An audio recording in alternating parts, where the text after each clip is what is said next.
अँटिलिया बॉम्बस्फोट कट आणि मनसुख हिरेन हत्या प्रकरणामध्ये 1 ऑगस्टला विशेष न्यायालयामध्ये आरोप निश्चित होणार आहे। या प्रकरणामध्ये माजी पोलीस अधिकारी सचिन वाझेसह 10 आरोपींवर आरोपपत्र दाखल करण्यात आलेला आहे।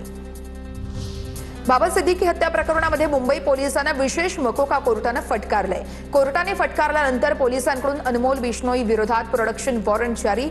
अनमोल बिश्नोईला अटक करून त्याची कोठडी चौकशी करता यावी यासाठी वॉरंट जारी।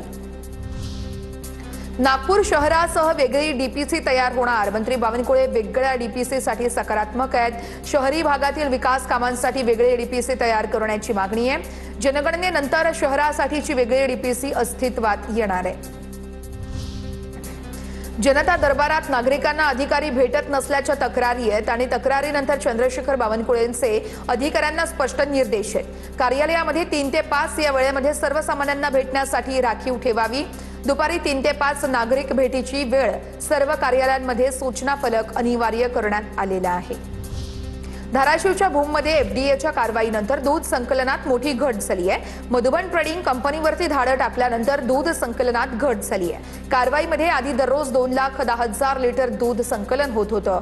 कारवाईनंतर 15,000 लिटरहून अधिक दूध संकलन घटल्याची माहिती आहे। सोलापुरातील बसवारूढ महास्वामींचा मठ बॉम्बनं उडवून देण्याची धमकी। मंदिर हम उडा देंगे चिठ्ठीमध्ये उल्लेख करत अज्ञाताकडून धमकीची चिठ्ठी मठाच्या परिसरामध्ये टाकणारी संशयित महिला सीसीटीव्ही कॅमेऱ्यामध्ये कैद आणि या सीसीटीव्हीच्या आधारे पुढील तपास सुरू। पुणे पालिकेमध्ये सर्वसाधारण सभेत नगरसेवकांची पीएमपी अध्यक्ष महेश आव्हाड यांच्यावरती प्रश्नांची सरबत्ती। वाढती तूट। नंदुरबारच्या शहादामध्ये लोकनायक जयप्रकाश सुतगिरणीच्या लिलावापूर्वी पाहणी, मात्र अधिकारी आणि संचालक अनुपस्थित राहिल्यानं सभासदांची नाराजी आहे। सुतगिरणीची आर्थिक स्थिती जाहीर करण्याची मागणी करण्यात आली आहे। बुलढाणा जिल्ह्यामध्ये निकृष्ट सोयाबीन बियाणे विकल्याप्रकरणी 5 बियाणे कंपन्यांविरोधात गुन्हे दाखल। प्रयोगशाळेच्या अहवालानंतर कृषी विभागाकडून कारवाई। बियाणे न उगवल्यानं शेतकऱ्यांना दुबार पेरणीचा मोठा फटका। आता बघूया टॉप 9 महत्त्वाच्या बातम्या। राज्यातील रखडलेल्या जिल्हा परिषद आणि पंचायत समिती निवडणुकांसंदर्भात आज आणि उद्याचा दिवस महत्त्वाचा आहे। 50% अधिक आरक्षणाच्या मुद्द्यावरती सर्वोच्च न्यायालयामध्ये आज आणि उद्या सुनावणी होणार आहे। त्यावरच पुढील निवडणूक प्रक्रियेचा मार्ग निश्चित केला जाणार आहे। राज्यामध्ये एसआयआर कार्यक्रम सुरू, मात्र राजकीय पक्षांच्या कार्यालयामध्ये कॅम्प आयोजित करून एसआयआर अर्ज भरल्यास गंभीर कारवाई होऊ शकते। राज्याच्या मुख्य निवडणूक अधिकाऱ्यांचा इशारा आहे। नव्या नियमांनुसार राज्यातील शाळा आपल्या मनमानी पद्धतीने बसचे भाडे वाढवू शकणार नाहीयेत। राज्यातील शालेय बस आणि व्हॅनच्या भाड्यावरती पहिल्यांदा सरकारी नियंत्रण असणार आहे। वाहन चालकांसाठी कडक सुरक्षा मानके पाळणंही बंधनकारक असेल। राज्यातील सगळ्या शाळांचं सेफ्टी ऑडिट करा। शिक्षण संचालकांच्या राज्यातील शाळांना सूचना आहेत। राजस्थानमध्ये घडलेल्या घटनेनंतर शिक्षण विभाग अलर्ट झालाय। अनुदानित, विना अनुदानित, खासगी आणि सरकारी शाळांचं ऑडिट करण्याच्या सूचना देण्यात आल्यात। तुळजापूरच्या तुळजाभवानी मंदिर देवस्थान इनाम जमीन गैरव्यवहाराची चौकशी होणार आहे। चौकशीसाठी विभागीय आयुक्त पुणे यांच्या अध्यक्षतेखाली समितीची स्थापना।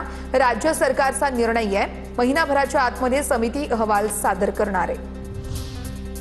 लातूरच्या चाकूर पंचायत समितीमध्ये झालेल्या लाखो रुपयांच्या अपहाराची एसआयटी चौकशी करा। या मागणीसाठी शेतकऱ्यांचं उपोषण सुरू। शेतकऱ्यांच्या नावावरती विहिरी, गोठे, शेततळे त्यांच्या अनुदानाचे पैसे लंपास केल्याचा आरोप आहे।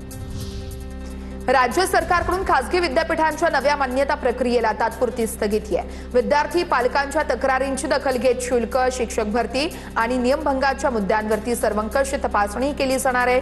तपासणीनंतरच पुढील मान्यता प्रक्रियेसंदर्भात निर्णय घेतला जाणार आहे। भारतामध्ये पहिल्यांदाच डेंग्यूच्या लसीला मंजुरी मिळालेली आहे। डीसीजीआय कडून यावेळेस ताकेडा बायोफार्मास्युटिकल्स इंडियाच्या QD-NGS या लसीला बाजारामध्ये वापरण्याची परवानगी देण्यात आली आहे। ही लस 4 ते 60 वर्षांपर्यंतच्या लोकांना दिली जाऊ शकते। TCRPF कर्मचाऱ्यांसाठी मनस्विन मानसिक आरोग्य मोहीम आहे। पश्चिम रेल्वेच्या मुंबई सेंट्रल विभागाकडून मानसिक आरोग्य जनजागृती उपक्रमाला सुरुवात करण्यात आली आहे। मानसिक आरोग्यासंदर्भात जागृती करणं हा खरं तर या उपक्रमाचा उद्देश आहे।